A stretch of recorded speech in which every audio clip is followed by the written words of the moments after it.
আসসালামু আলাইকুম। আজকের এই ভিডিওতে আমরা এমন একজন নবী সম্পর্কে জানব যে নবীর বিয়ে জান্নাতের হুরের সঙ্গে হয়েছিল।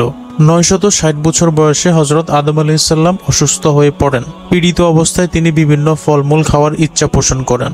পুত্রগণ ফলমূল সংগ্রহের জন্য বিভিন্ন জায়গায় চলে গেলে শুধুমাত্র শীষ আলাইহিসসালাম পিতার সেবার যত্নের জন্য পাশে ছিলেন।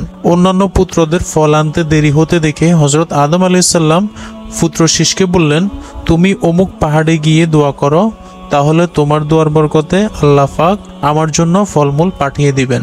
উত্তরে শীষ আলাইহিসসালাম বললেন, হে পিতা, আপনি দোয়া করলে আল্লাহ আপনার দোয়া কবুল করবেন এবং ফল পাঠিয়ে দিবেন।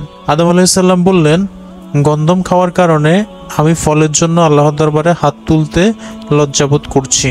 পিতার কথা মতো শীষ আলাইহিসসালাম আল্লাহর দরবারে হাত তুলে দোয়া করলেন। দোয়া শেষে দেখতে পেলেন হযরত জিবরাইল আলাইহিসসালামের সাথে মুখোশ পরা একজন হুর রেকাবিবর্তী ফলমূল নিয়ে দাঁড়িয়ে আছে। আদম আলাইহিসসালাম বললেন, হে জিবরাইল, এই হুরটি কে? জিবরাইল আলাইহিসসালাম বললেন, আল্লাহ পাক জান্নাত থেকে এই হুরকে পাঠিয়েছেন শীষ আলাইহিসসালামের স্ত্রী হিসেবে, কেননা শীষ ছাড়া আপনার সকল সন্তানই জোড়ায় জোড়ায় সৃষ্টি হয়েছে। তখন আদম আলাইহিসসালাম বেহেশতের হুরের সাথে শীষ আলাইহিসসালামের বিয়ে সম্পন্ন করেন। হযরত শীষ আলাইহিসসালাম এর পুত্রগণ আরবের জেদ্দায় বসতি গড়ে তোলেন। তারই বংশ থেকে হযরত ইব্রাহিম আলাইহিসসালাম জন্মগ্রহণ করেন।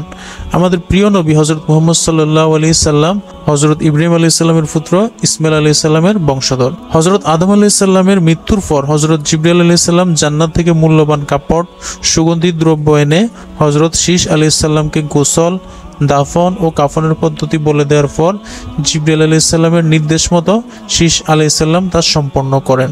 এই সময় আদম আলাইহিসসালামের বংশধরদের প্রায় 40,000 উপস্থিত ছিলেন। আদি পিতা হযরত আদম আলাইহিসসালামের দেহ মোবারক আবু কুবাইস পর্বতে দাফন করা হয়। বর্ণিত আছে হযরত নূহ আলাইহিসসালামের মহাপ্লাবনের সময় আদম আলাইহিসসালামের মৃতদেহ কবর থেকে উঠিয়ে একটি বাক্সে ভরে জাহাজে উঠিয়ে নেন। প্লাবন শেষ হলে পুনরায় তা যথাস্থানে দাপন করা হয়। শীষ আলাইহিসসালামের পুত্রগণ আরবের জেদ্দায় বসতি স্থাপন করেন। স্বামীর মৃত্যুতে বিবি হাওয়া আলাইহিসসালাম মানসিকভাবে দুর্বল হয়ে পড়েন। পুত্র শীষ আলাইহিসসালামকে সঙ্গে নিয়ে তিনি তৎকালীন বাইতুল মামুর তাওয়াফ করার জন্য মক্কায় আসেন। এরপর তিনি জেদ্দায় পুত্র নাতি নাতনিদের সাথে বসবাস শুরু করেন। আদম আলাইহিসসালামের মৃত্যুর 1 বছর পর বিবি হাওয়া আলাইহিসসালাম ইন্তেকাল করেন। তাকে জেদ্দাতে দাপন করা হয়। হযরত শীষ আলাইহিসসালামের এবং তার হুর স্ত্রীর কবর ভারতের অযোধ্যার ফাইজপুরে অবস্থিত।